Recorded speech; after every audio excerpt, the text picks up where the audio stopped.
एक आरज़ू काज़मी अकेली नहीं है, यहाँ पर बहुत से आरज़ू काज़मी हैं। अगर आप एक को डरा धमका के मार भी डालेंगे, उसके बाद भी लोग बोलना नहीं छोड़ेंगे, लोग बात करेंगे। बज़ाहिर ये लगता है कि सोशल मीडिया के ऊपर आज़ादी राय के ऊपर कदगन लगाने की संगीन कोशिशें की जा रही हैं। पर हम क्यों नहीं तरक्की कर सके? हम क्यों ऐसे हैं? हमने क्यों वो रास्ता छोड़ा जिससे तरक्की हो सकती थी?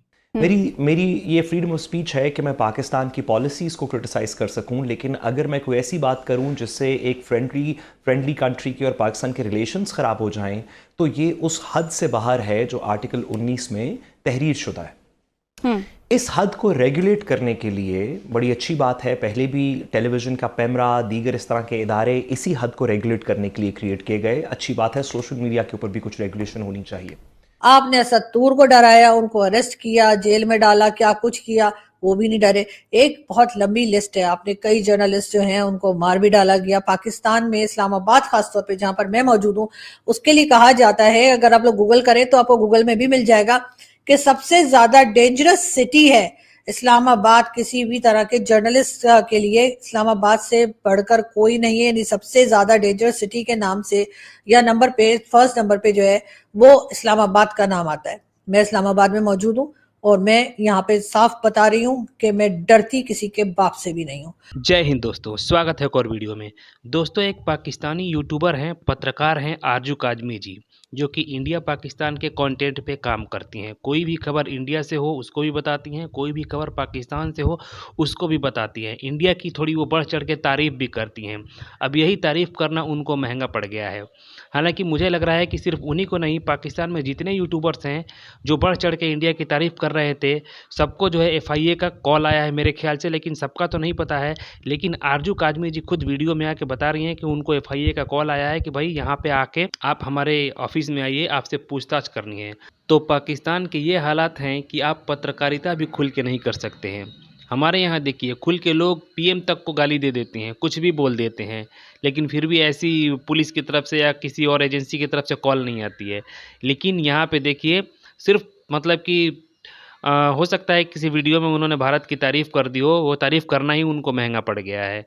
इसके लिए एफआईए का कॉल आ रहा है। सारे यूट्यूबर्स, अब देख लीजिए जितने भी यूट्यूबर्स हैं पाकिस्तान के, किसी के भी यूट्यूब चैनल पे अभी वीडियोज़ नहीं आ रहे हैं, यानी कि सबको बुला लिया गया है मुझे लग रहा है। तो चलिए पहले वीडियो में बढ़ते हैं आगे और देखते हैं कि आरजू काजमी जी क्या बोलती हैं। चलिए वीडियो देखते हैं पहले। आजकल आपके इल्म में है कि लाहौर में एफआईए ने इंडिपेंडेंट व्लॉगर्स के खिलाफ एक क्रैकडाउन शुरू किया है और कुछ व्लॉगर्स तो खामोश हो गए हैं। उनमें से एक व्लॉगर, और वो जर्नलिस्ट हैं काफ़ी अरसे से, आरजू काजमी साहबा, इनको भी नोटिस दिया गया और इनको कहा गया कि आप लाहौर में पेश हों। तो अब खुद ही बताइए कि अपनी ज़ुबानी आरजू क्या हुआ आपके साथ?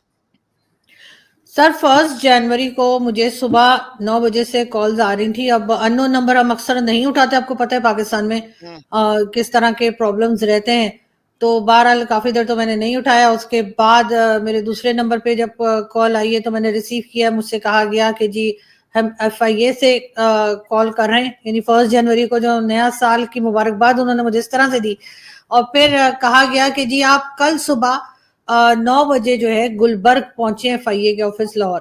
तो मैंने कहा कि जी मैं तो लाहौर नहीं हूँ, मैं वहां नहीं आ सकती कल सुबह 9 बजे।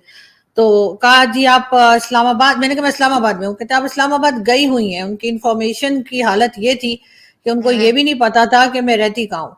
तो मैंने कहा मैं यहाँ आई हुई नहीं हूँ, मैं इस्लामाबाद ही रहती हूँ। कहते अच्छा आप इस्लामाबाद रहती हूँ। मैंने कहा जी तो कोई नहीं, सुबह 9 बजे पहुंचिए।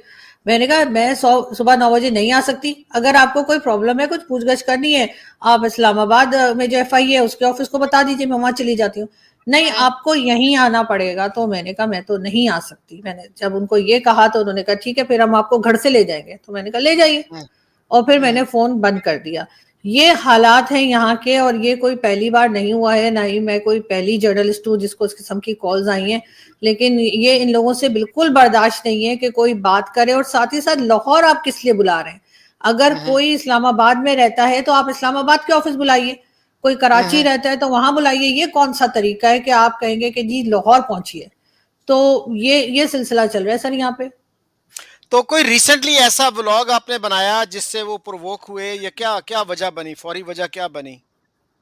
सर वो तो मुझे नहीं पता कि किस चीज से हुए हैं, इसलिए कि मैं तो जिस तरह के इंटरव्यूज करती हूँ, जैसी बात करती हूँ, जो न्यूज होती है, न्यूज बेस्ड शोज होते हैं मेरे, जो लेटेस्ट न्यूज होती है, चाहे वो कहीं की भी हो, चाहे वो अमेरिका की हो, चाहे भारत की या पाकिस्तान की, उसी के ऊपर बात हो रही होती है। और ऐसा तो हमने कुछ नहीं किया होता हम लोगों ने कि जिससे ये कह दिया जाए कि जी बड़ी इनकी जो है वो मुल्क जो है खतरे में पड़ गया है। हाँ, ये और बात है कि अगर इनसे सच्चाई नहीं सुनी जाती और ये चाहते हैं कि फ्रीडम ऑफ स्पीच ना रहे और लोग सिर्फ इनकी वाहवाही करें, चाहे वो गवर्नमेंट हो चाहे एस्टेब्लिशमेंट हो, तो वो तो अक्सर लोग नहीं करते। तो फिर अगर ये इसी तरीके से रोक टोक करना चाहते हैं तो वो और बात है, अदरवाइज कोई ऐसी बात नहीं की गई थी जिससे कोई इनको खतरा हो गया। हाँ, सच्चाई ये नहीं सुनना चाह रहे, ये बात सब जानते हैं। एक कॉल सुबह 9 बजे से मुझे आ रही थी। अब मेरे जैसे जर्नलिस्ट एक्टिविस्ट जो हम लोग पाकिस्तान से बैठ के काम करते हैं, हम कहीं भागे हुए नहीं है, ना हम लंदन में हैं, ना हम अमेरिका में हैं, हम ठीक इस्लामाबाद में कैपिटल में बैठ के बात करते हैं। और इसके ऊपर खैर बहुत से लोग हमें बुरा भला भी कहते हैं और कई लोग अप्रिशिएट भी करते हैं, मैं उन सभी की शुक्रगुजार हूँ। तो जी मुझे अननोन नंबर से कॉल्स आ रही थी सुबह 9 बजे से। मैंने देखा और मैंने उसके बाद वो अननोन नंबर हम लोग यूजुअली नहीं उठाते जब तक कि कोई, अगर किसी नए नंबर से कोई हमारा जान पहचान वाले ही फोन कर रहा है तो लोग हमें पहले मैसेजेस करते हैं और वो मैसेजेस देखने के बाद ही हम फोन उठाते हैं, क्योंकि यहाँ पर तो आपको पता ही है कच्चे के डाकू पक्के के डाकू, ये वो पता है कौन कौन यहाँ पे घूम रहा है। तो इस वजह से हम लोग फोन उठाने में थोड़ा सा एहतियात करते हैं। बहरहाल उसके बाद मेरे दूसरे नंबर पे कॉल्स आनी शुरू हो गई और जब मुसलसल कॉल्स आती गई तो मैंने आखिरकार फोन उठा लिया।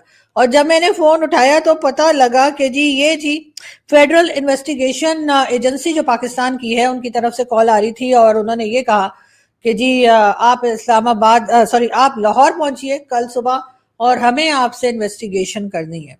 इस तरह का एक लेटर मुझे पहले भी आया था और मैंने उस वक्त उनसे कहा था कि जी मैं लाहौर नहीं आ सकती हूँ, अब इस्लामाबाद में जो FIA का ऑफिस है वो मुझे बता दीजिए, मैं वहां जाके बात कर लूंगी या उन्हें जो भी इंफॉर्मेशन चाहिए वो मैं दे दूंगी, या जो मुझसे पूछना है पूछ सकते हैं।